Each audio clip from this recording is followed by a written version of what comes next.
It was the morning of November 9, 2005 in Robinson, Texas, a peaceful close-knit town just south of Waco.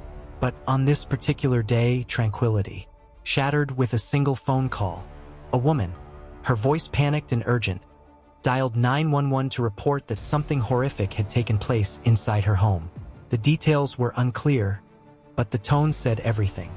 Something was very wrong. That single call would open the door to a tragic tale that left a tight community reeling, a family devastated, and the public stunned by what was soon to emerge. This is the story of Darlene and Keith Gentry, a marriage filled with love, promise, heartbreak, and ultimately profound tragedy. If you're a fan of true crime, criminal investigations, murder cases, tell us which state you are watching from, and don't forget to subscribe for more of these. Darlene Gentry was born on November 2, 1974, the middle child of 3 daughters in a devoted family.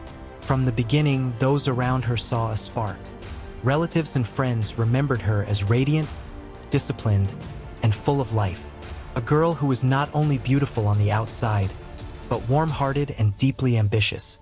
Growing up in Central Texas, Darlene quickly became a local favorite, known for her dazzling smile, her blonde hair, and her natural ability to connect with others. Though she never officially held a beauty queen title, Darlene earned the nickname Texas Beauty Queen from classmates and teachers alike. She was voted prom queen, joined the flag corps, and always seemed to be at the center of every school event. Her charm wasn't forced. It was effortless. She stood out not just because of her looks, but because of her genuine nature. She made people feel seen, admired by peers, and deeply loved by her family. She was a young woman with a clear path ahead of her. In 1993, she graduated from Yo High School in Cameron and enrolled at Texas State Technical College in Waco.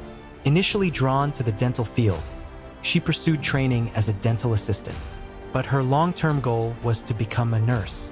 It was during her college years that she met someone who would completely change the trajectory of her life: Keith Gentry. Keith, born on September 2, 1974 in Waco, was the son of Weeman and Glenda Gentry. He spent his childhood in Robinson, a town where community and family still held strong meaning. Keith had 2 sisters and a wide circle of extended family who cherished him. At Robinson High School, he was known for his easygoing personality and his quiet strength. He wasn't flashy or outspoken, but those who knew him appreciated his reliability and kind-hearted nature. Keith didn't crave attention. He simply did what needed to be done without complaint. Like Darlene, he also enrolled at Texas State Technical College, where he pursued studies in drafting and welding. He later secured a stable job as an engineering assistant at a utility company, setting himself up for a solid and responsible future. Keith had the soul of a provider, focused, hardworking, and already thinking about the kind of life he wanted to build. Friends and family often said he was a family man even before settling down. When Keith and Darlene met, the connection was immediate. Their chemistry was undeniable, and it didn't take long for them to fall deeply in love. Darlene's family quickly embraced Keith, and Keith's family welcomed Darlene with open arms. Everyone around them assumed a wedding was only a matter of time. But like many young couples, their timelines didn't always align. By 1997, both had graduated and were preparing to take the next steps in life. Darlene, by then, quietly longed for a proposal.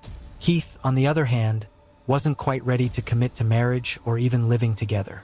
After several honest conversations, they made the painful decision to part ways. Their families were blindsided, and neither Darlene nor Keith handled the separation easily. Both were deeply hurt, unsure of what the future held without each other. Seeking a fresh start, Darlene moved to Dallas. There she returned to dental work and tried to adjust to life in the city. But the fast-paced lifestyle didn't suit her. A stolen car incident and the disconnection of urban living eventually took their toll. After about a year, Darlene returned home, and fate seemed to be waiting for her. She and Keith soon crossed paths again. This time, there was no hesitation. Their reunion was swift and decisive. In 1999, Keith proposed, and not long after they were married. Felt like everything had finally fallen into place. The young couple purchased their first home and began building the life they had once only dreamed about. For Darlene, however, something still didn't feel complete. Though she had returned to her dental career, she realized her true calling lay elsewhere. Motivated and determined, she went back to school, this time to pursue her nursing degree. Keith supported her ambitions completely, proud to see his wife working hard toward her goals. They were, by all accounts, a happy couple. They laughed often, shared responsibilities, and embraced their roles as partners in life. By the early 2000s, Keith and Darlene Gentry had settled into what seemed to be an ideal life in the quiet community of Robinson, Texas. Just a short drive from Waco, their home stood in a peaceful suburban neighborhood, coincidentally right next door to Keith's parents. That closeness would prove both comforting and eventually deeply complex. Keith held a steady job as an engineering assistant at the local electric utility company, while Darlene worked as a registered nurse. With two stable incomes, they enjoyed a comfortable lifestyle, not extravagant, but sufficient to raise a family and enjoy occasional luxuries. Family was at the heart of their dreams. In 2001, their first son, Chase, was born. Cody followed in 2004, and by 2005 they welcomed a third son, Cade. The Gentry seemed to transition into parenthood with ease. Supported by both sets of grandparents, they built a life rooted in love, stability, and family traditions. They were the kind of family others looked up to. Attractive, devoted parents, 3 beautiful boys, and a well-kept home. But beneath the surface, the reality was far more complicated. Keith's job often required travel, leaving Darlene to juggle her responsibilities at work and home on her own. She managed the children, maintained the household, and kept up with her duties as a nurse. However, even when Keith was home, the balance of responsibilities didn't shift much. He was often drained from his travels and sought rest rather than jumping into the chaos of parenting. Recognizing the strain it was placing on his marriage and home life, Keith eventually made the decision to leave his better-paying, travel-heavy job for a lower-paid desk position that would keep him closer to home. It was a move made out of love and practicality, but it came at a cost. The reduction in income strained their finances, and Keith began to feel trapped in a job he found dull and unfulfilling. He missed the challenge and momentum of his previous role. Frustration took hold. Meanwhile, Darlene's spending habits reportedly didn't change. She maintained a pristine home, hosted gatherings, and continued buying things they could no longer reasonably afford. Their arguments often centered around money. Keith believed she was careless with their finances. He grew resentful as more and more child care responsibilities fell on him and his parents. Friends and relatives began noticing a change. The once happy couple now seemed tense. There were quiet complaints, subtle emotional distance, and mounting pressure. Still, there was no indication that either Keith or Darlene wanted a divorce. Keith, in particular, seemed determined to hold things together. But everything changed on the morning of November 9, 2005. At exactly 6:11 a.m. By the way, if you are enjoying the story so far, drop a thumbs up and subscribe for more. At exactly 6:11 a.m., a distressed Darlene called emergency services. Her voice trembled as she described a chilling scene. The back door of their home was wide open, and her husband Keith was lying in bed, covered in blood, barely breathing. She told the dispatcher that some of Keith's guns were missing and described how he was gurgling with pink foam bubbling from his mouth. Darlene claimed she hadn't slept beside Keith that night. Their youngest son, just 18 months old at the time, had been restless. According to her, she had taken the toddler into a separate bedroom where their other 2 sons were sleeping and stayed there to help them fall asleep. She said she played a movie and remained in the room until 6 a.m. when she awoke, discovered the back door open, and found her husband gravely wounded. Paramedics arrived at the Gentry residence shortly thereafter. Keith was still alive, but barely. He had been shot in the head and was completely unresponsive. The pink foam at his mouth, a sign of severe trauma, suggested that he was unlikely to recover.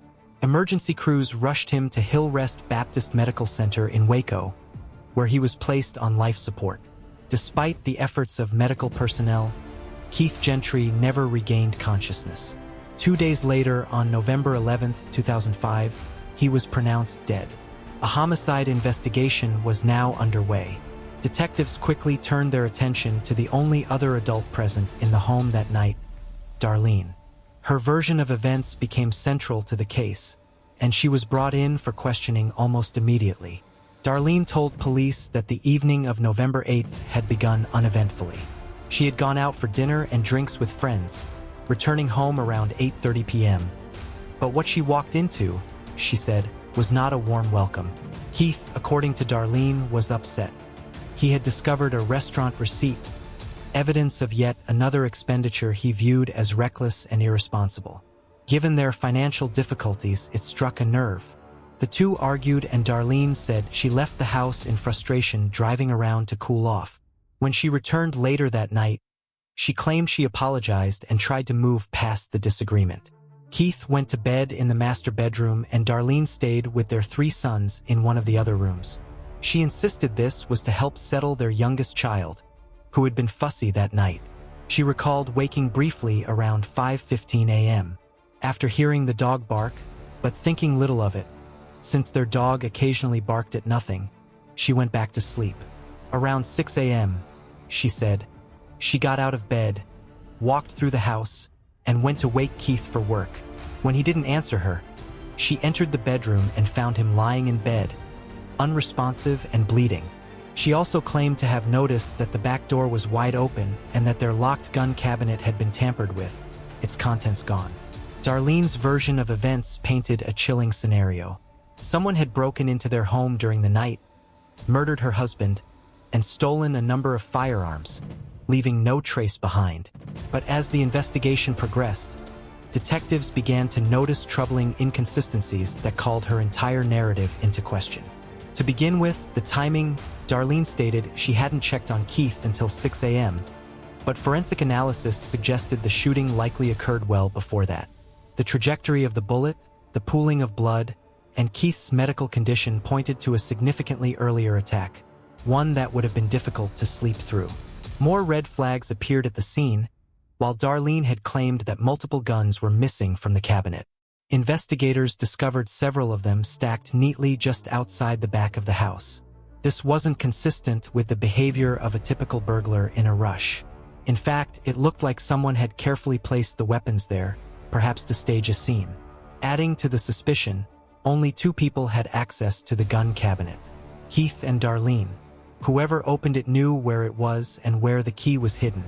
It didn't make sense for a random intruder to have such specific knowledge about the home's layout and security. Then there was Darlene's behavior. As a trained nurse, she had the skills and the presence of mind to administer CPR or at least check for signs of life. But she didn't. When paramedics arrived, she hadn't made any attempts to help Keith, nor had she left the room to guide them. Instead, she stayed locked in with the children, claiming fear for their safety as the reason. Investigators took note of another oddity: the 911 call itself. Rather than the frantic panic one might expect from someone who had just found their spouse shot in bed, Darlene's voice was remarkably composed. She spoke clearly, offering a surprisingly detailed timeline of her actions and sleeping arrangements. Her tone came across more like someone trying to explain away suspicion than someone in the midst of crisis. Later that same morning, Darlene sat down for a formal interview at the police station. But the moment the questions became more direct, she hesitated. Without warning, she invoked her Fifth Amendment right and asked for a lawyer. The interview was immediately stopped. Despite this, Darlene maintained that she had done nothing wrong. In her own words, she claimed she loved her husband and would never do anything to harm him. She spoke about their life, acknowledging the financial strain and the pressure of raising 3 small boys, but insisted that their problems were ordinary, not anything that would lead to violence. Still, investigators couldn't ignore the gaps in her story. The evidence suggested something far more intimate and far more calculated than a home invasion. As detectives dug deeper, questions continued to mount. Who had the motive? Who had the access? And who had the opportunity? Though Darlene's voice cracked with emotion in her statements, at times tearful, at times confused, her words did little to shift suspicion away from her. She spoke of Keith's love for his boys. She insisted that she loved him too. Still, suspicion wasn't enough. Authorities needed hard evidence. With Darlene's consent, they searched the Gentry home again. There were no signs of forced entry, something they had expected. But what they did find would prove far more damning. Buried deep inside the kitchen trash bin, investigators uncovered a pair of latex gloves. Hidden within the gloves was a single point, .222 caliber shell casing, traces of gunshot residue, and DNA that pointed to just two people, Keith and Darlene. It was a major breakthrough. Then came a possible motive. Detectives learned that Keith had a life insurance policy valued between $500,000 and $750,000. For someone in financial distress, it was enough to raise serious questions about intent. 19 days after the shooting, on November 28, 2005, Darlene Gentry was arrested and charged with murder. But the arrest didn't last long. That same day, Keith's parents, who had stood loyally by her side, posted a $50,000 bond to secure her release. The Gentry family, including Keith's own parents, refused to believe Darlene could be capable of such a crime. They stood by her, unwavering in their support. To them, she was not just Keith's wife, but the mother of their grandchildren, someone they trusted and loved. But then new and startling information emerged. Not long after her release on bail, Darlene contacted a local landowner and acquaintance, Robert Pavavila. She expressed interest in purchasing a rural piece of property near Axtell, Texas. The land featured a serene pond, and Darlene remarked that it reminded her of Keith's dream to take their sons fishing. A touching sentiment if it had ended there. But a few weeks later, Darlene called Pavavila with an unusual request. She asked if he could fill in the pond. The sudden change was jarring. Just weeks earlier, she had been enthusiastic about the water feature, seeing it as a tribute to Keith's memory. Now she wanted it gone. Pavavila sensed something was wrong. Troubled by the request, he contacted the authorities. Detectives immediately took interest in the pond. If Darlene wanted it filled so badly, they reasoned, perhaps it was because it concealed something she didn't want found. A search was quickly organized, and what they discovered confirmed their instincts. At the bottom of the pond was a .222 caliber revolver, the same caliber as the shell casing found in the gloves. It was the murder weapon. Yet, despite the circumstantial weight, investigators still needed a direct link, something undeniable. And so, they turned to Pavavila again, this time asking him to help set a trap. He agreed. Posing as if he were going along with her request, Pavavila called Darlene and said he was preparing to fill the pond, but first he needed to drain it. Police were banking on the possibility that if Darlene knew the pond might be emptied, she'd act fast to remove any incriminating evidence still inside. She took the bait. Over the phone, Darlene remained calm and agreeable. She didn't object. She didn't panic. But the very next day, under the watchful eyes of hidden surveillance cameras, she arrived at the property. Wearing wading boots and carrying a rod, she stepped into the water and began poking at the pond bed at the very spot where authorities had already retrieved the gun. The entire event was recorded, and with that, detectives had what they needed. In February 2007, Darlene Gentry, 32, stood trial in Lennon County, Texas. The trial lasted 5 days. She faced a charge of first-degree murder for shooting her husband while he slept in their Robinson home. The prosecution's case centered on the surveillance video. Darlene in the pond trying to recover the murder weapon days after it had already been seized. It was the moment that shattered her defense. The gloves in the trash, the staged burglary, the conflicting timeline, all of it now pointed to one undeniable conclusion.